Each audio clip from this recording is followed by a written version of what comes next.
Hello friends, कैसे आप सभी लोग। स्वागत है आप सभी का हमारे यूट्यूब चैनल इंग्लिश लिटरेचर 247 में। This is Hanif and today I am going to discuss some very important questions based on a very famous poem that is I'm wife I have finished that by Emily Dickinson. तो आज के question जो हमारे इसी pome पर based होंगे। If you are preparing for DSSB TGT then this video is going to be fruitful for you. या आप किसी भी एग्जाम की तैयारी कर रहे हैं जिसके सिलेबस में इस पोम को इंक्लूड किया गया है, तो फिर ये वीडियो आपके लिए यूज़फुल होने वाली है। इससे पहले हमने कई सारी वीडियोस को डिस्कस किया है। यदि आपने उनको नहीं देखा है तो प्लेलिस्ट में जाकर वहाँ से वॉच कर सकते हैं। और यदि आप हमारे टेलीग्राम चैनल को ज्वाइन करना चाहें तो उसकी लिंक आपको इस वीडियो की डिस्क्रिप्शन बॉक्स में मिल जाएगी। वहाँ से आप हमारे टेलीग्राम चैनल को ज्वाइन कर सकते हैं। किसी भी एग्जाम के कंप्लीट नोट्स के लिए आप मुझे व्हाट्सएप कर सकते हैं। नंबर आपको इस वीडियो की डिस्क्रिप्शन बॉक्स में मिल जाएगा। शुरू करते हैं अपनी आज की इस वीडियो को। तो हमारी पोम है आम wife I have finished that, लिखा गया एमिली डिकिंसन के द्वारा।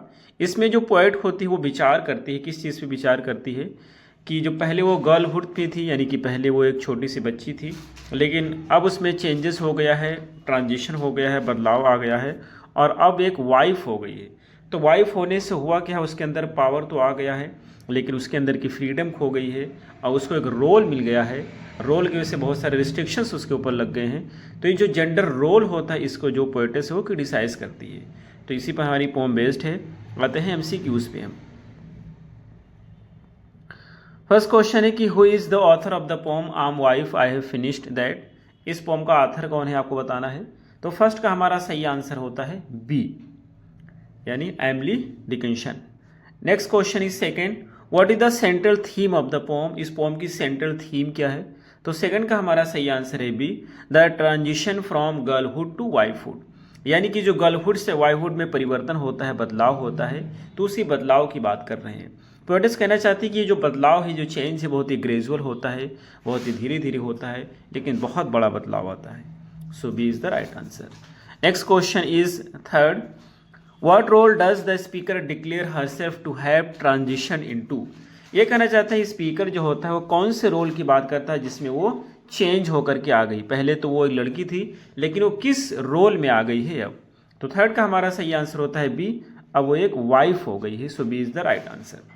Next question is fourth, which metaphor does the speaker use to describe herself after becoming a wife, यानी कि वाइफ बनने के बाद में स्पीकर कौन से मेटाफर का प्रयोग करती है अपने आप को डिस्क्राइब करने के लिए। तो फोर्थ का हमारा सही आंसर होता है बी, यानी कि जार का प्रयोग करते हैं। जार मीन्स होता है एक सुल्तान, तो यहाँ पे इसका प्रयोग किया गया है, सुल्तान यानी कि एम्परर, इसका प्रयोग किया गया है पावर को शो करने के लिए। Next question is 5, what does the phrase soft eclipse suggest about the transition. इस पोम में एक फ्रेज यूज किया गया है सॉफ्ट एक्लिप्स, तो ये जो है ट्रांजिशन के बारे में क्या सजेस्ट करता है। तो 5 का हमारा सही आंसर होता है B, it is subtle yet transformative, यानी कि जो चेंजेस होता है ये बहुत ही सूक्ष्म होता है, बहुत ही छोटा होता है, लेकिन ये बहुत ही ट्रांसफॉर्मेटिव है, बहुत ही परिवर्तनशील होता है।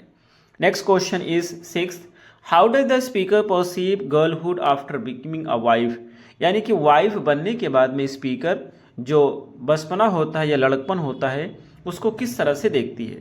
तो 6 का हमारा सही आंसर होता है B, as odd and distant. Odd यानी कि बहुत ही अजीब तरीके से देखती है और डिस्टेंट की मीनिंग ये होती है कि यानी लॉस ऑफ फ्रीडम है, इनोसेंस है, ये सारी चीज़ों को देखती है कि उसके अंदर से गायब हो गया है, उसकी फ्रीडम खो गई है जो कि गर्लहुड में थी। Next question is 7th, what does the speaker compare girlhood to. Girlhood को स्पीकर किससे कंपेयर करती है। तो 7th का हमारा सही आंसर है सी, अर्थ व्यूड फ्रॉम हेवन, यानी उसको एक ऐसे अर्थ से कंपेयर करते हैं जिसको हेवन से देखा जा रहा हो, तो उससे कंपेयर करते हैं गर्लहुड को। Next question is 8th, what does the speaker consider safer. Safer से क्या कहना चाहती है। तो सेफर से जो उसका मतलब होता है 8th का हमारा सही आंसर है बी, मैरिज की बात करती है। B is the right answer. Next question is 9th, what is the tone of the poem. इस पोम की टोन क्या है आपको बताना है। तो 9 का हमारा सही आंसर है बी, मेलंकोलिक एंड रिफ्लेक्टिव। मेलंकोलिक यानी कि उदासी भरा है, रिफ्लेक्टिव यानी कि विचारशील है। Next question is 10th, why does the speaker use the word jar. Jar का प्रयोग क्यों किया गया इस पोम में। जार मीन्स एम्परर होता है, सुल्तान होता है। तो 10 का हमारा सही आंसर होता है A, to signify control and power. तो कंट्रोल और पावर को डिस्क्राइब करने के लिए, सिग्निफाई करने के लिए जार का प्रयोग किया गया इस पोम में।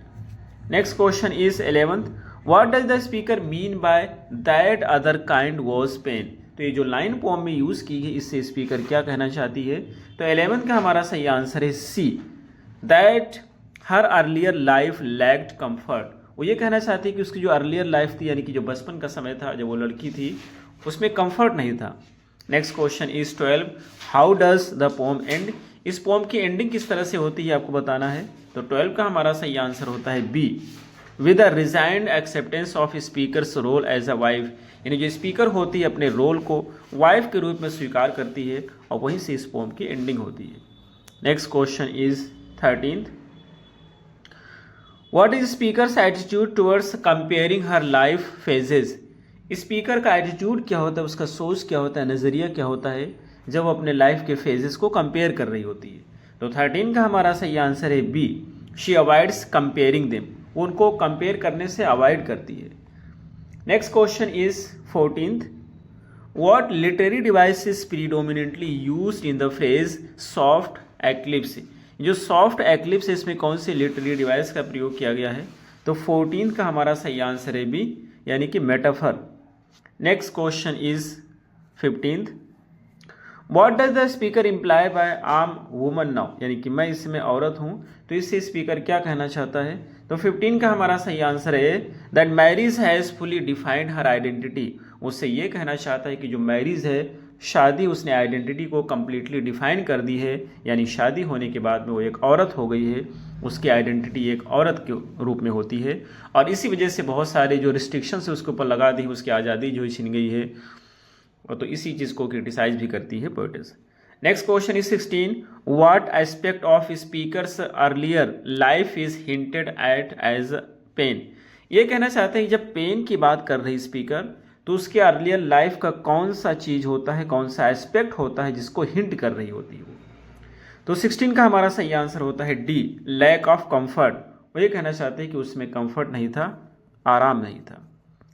Next question is 17th, what emotion does the speaker associate with wifehood. Wifehood से उसका कौन सा इमोशन जुड़ा हुआ है स्पीकर का। तो 17 का हमारा सही आंसर होता है ए, यानी कि comfort. Next question is 18th, how does the speaker's reflection on girlhood compare to her current life. ये कहना चाहते हैं स्पीकर का जो थॉट होता है गर्लहुड को लेकर के, उसको करंट लाइफ से किस तरह से कंपेयर करती है। तो 18 का हमारा सही आंसर है A, it feels distant and surreal. Distant and surreal इससे ये कहना चाहती है कि जो स्पीकर है अब ऐसा महसूस करती है कि उसके अंदर जो भी आज़ादी थी वो आज़ादी नहीं है, बचपन में जो इनोसेंस था वो नहीं, ये सारी चीज़ें उसके अंदर से खो गई हैं जब वो कंपेयर करती है अपने बचपन की लाइफ को करंट लाइफ से। Next question is 19th, what does the pome critic indirectly. ये जो पोम है किस चीज़ का क्रिटिसाइज करता है इनडायरेक्टली। तो 19 का हमारा सही आंसर होता है ए, यानी कि सी होता है। 19 का सी होता है, यानी traditional gender roles and expectations. यानी कि जेंडर रोल्स होते हैं, एक्सपेक्टेशंस होते हैं, उसको पोएट जो होती है क्रिटिसाइज करती है। Next question is 20, what poetic structure does Emily Dickinson often use in her poem including this one. कौन सा पोएटिक स्ट्रक्चर होता है जिसको अक्सर एमिली डिकिंसन अपनी पोम में यूज़ करती हैं, और इस पोम में इन्होंने भी यूज़ किया है। तो 20 का हमारा सही आंसर है सी, क्वार्ट्रेन। क्वार्ट्रेन के मतलब होता है 4 लाइन का जो स्टेंजा होता है उसको क्वार्ट्रेन बोलते हैं। कई बार एग्जाम में ये भी पूछा गया है कि क्वार्ट्रेन क्या होता है, या सेस्टेट क्या होता है, या ऑक्टेव क्या होता है।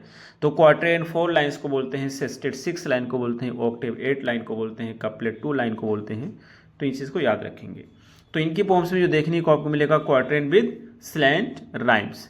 तो ये रहे हमारे आज के क्वेश्चंस। हमें उम्मीद है आपको जरूर समझ आए होंगे। फिर मिलते हैं अगली वीडियो में। Till then take care, have a good time.